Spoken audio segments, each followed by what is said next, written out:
Hello, today I'm going to be talking about mixing on the Sennheiser HD800 headphone versus mixing on the Genelec 8030 studio monitor.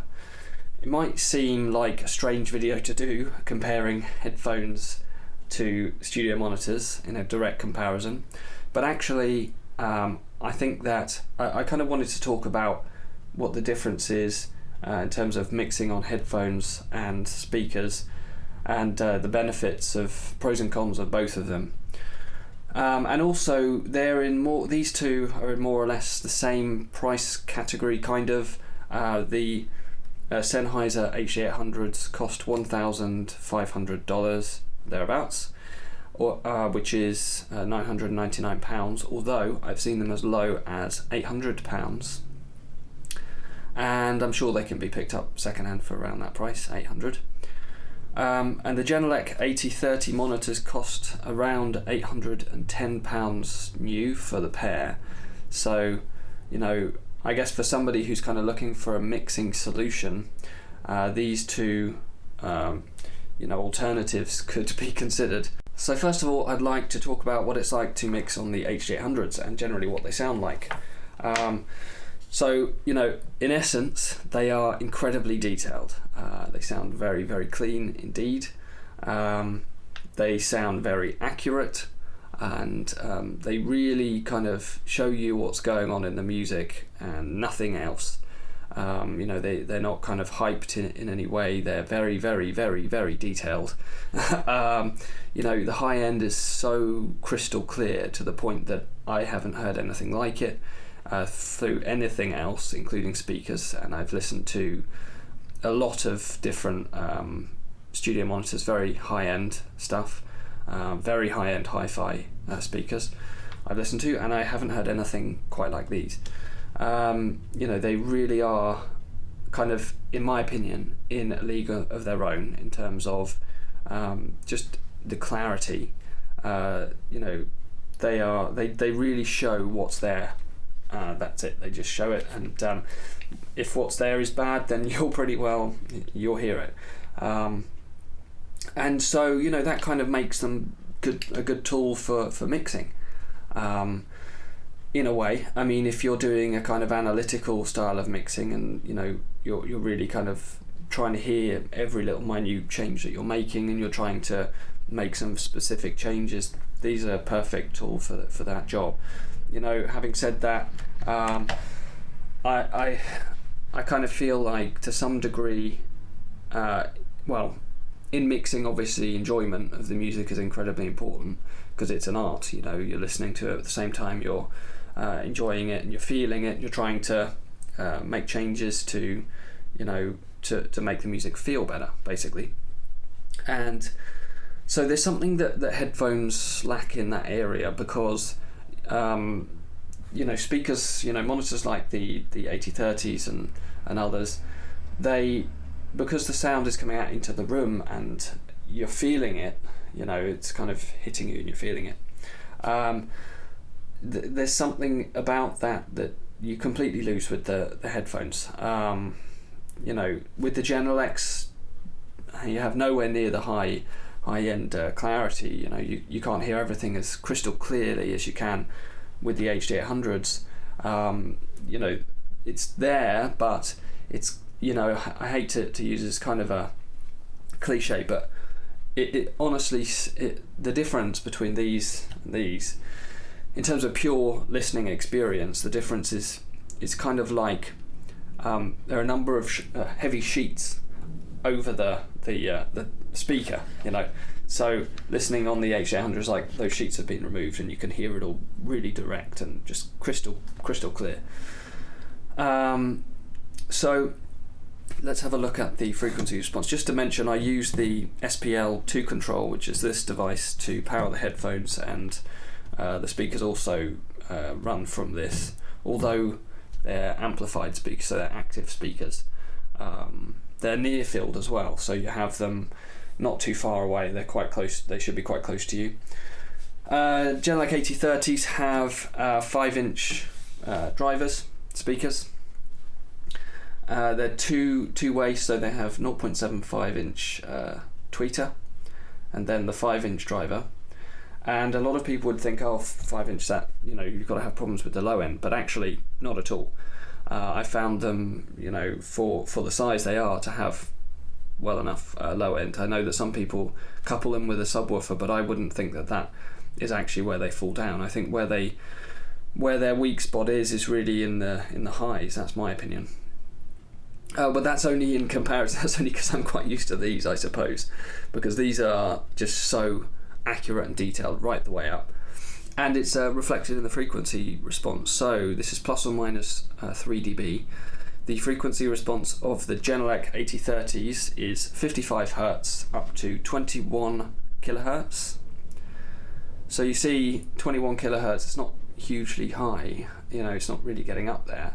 And you know, the Sennheisers have a frequency response of 14 Hertz all the way up to 44.1 kilohertz. And people say, you know, you can't hear above 20 kilohertz, but I can definitely hear a lot more high-end clarity in these compared to these. There's a lot of arguments about that, but I think that the fact that they drop off around that level, it just it really shows. You know, you can really hear it, in my opinion. Whether that's because these are headphones or, you know, compared to the monitors, well, for that question, I actually think that's kind of invalid. I've heard speakers that, you know, very high-end speakers that have a lot more high-end clarity. An example of that would be the Barefoot MicroMain 35s, and they have a frequency response of 35 Hertz up to 45 kilohertz, but they cost $8,275 or £5,500, which is what, 5.5-6 times the price of these.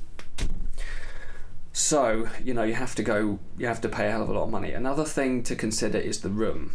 If you're going to use monitors like these, the room is incredibly important, the sound of the room, and to get a well-balanced room is an incredibly difficult thing to do. You know, it's a very technical area, so there's a lot of work that goes into designing mastering studios, and if you had speakers that were that you could kind of compare to the HD800s, just purely in terms of in terms of what you hear and the clarity and detail, such as the Barefoot range of monitors, you'd really need a room that was incredibly balanced, incredibly well designed, and well built, and it would really cost a fair amount of money. So with the HD800s, you kind of remove the room from the equation. Apart from, these are open back headphones, so sound goes in, so you have to have a quiet room to use them, and sound also comes out. So, you know, they're not closed back like something like the Technica M50X, which is a studio quality headphone. These are closed back, means that the sound is all kind of kept inside, and they're often used for tracking, like tracking vocals or whatever, to keep the sound, you know, out of the microphones whilst tracking. And actually, I think that I hear a lot of fairly negative comments about using headphones for mixing, and I wonder whether you know, the people who make comments like that have used a pair of HD800s, you know, long term, become acclimatized to them, and you know, and then made a judgment. Instead of, I think what they're actually doing is really comparing headphones like these or others that are not these, because these are really, in my opinion, in a league of their own. The Sennheiser HD800, it's got a broken headband, but you know, that's not going to happen on the 800s. So this has had to be repaired. These are they're not in the same league at all. So, you know, if you got a pair of these and you've been listening to them and you think, oh well, you know, you can pass judgment on something like this, well, it's a totally different league. I mean, they really are in a realm of their own in terms of headphones, in my experience. And I've listened to a lot of high-end equipment. I think for mixing, that kind of makes them viable. For someone looking for mixing solution in this price range, yeah, they're definitely worthy of consideration. Personally, I could not do without them at this point, because you just can't. I just can't get what I get from these from the Genelecs. You know, the Genelecs, you could use them absolutely, no problem, of course. They're great studio monitors, as are Adams and KRKs. You know, there are a lot of solutions out there, but I just haven't actually. They basically, in my honest opinion, they just don't show everything as kind of clearly to you. They might be more enjoyable to use, but I just think that really I couldn't at this point do without the crystal clarity that the HD800s provide.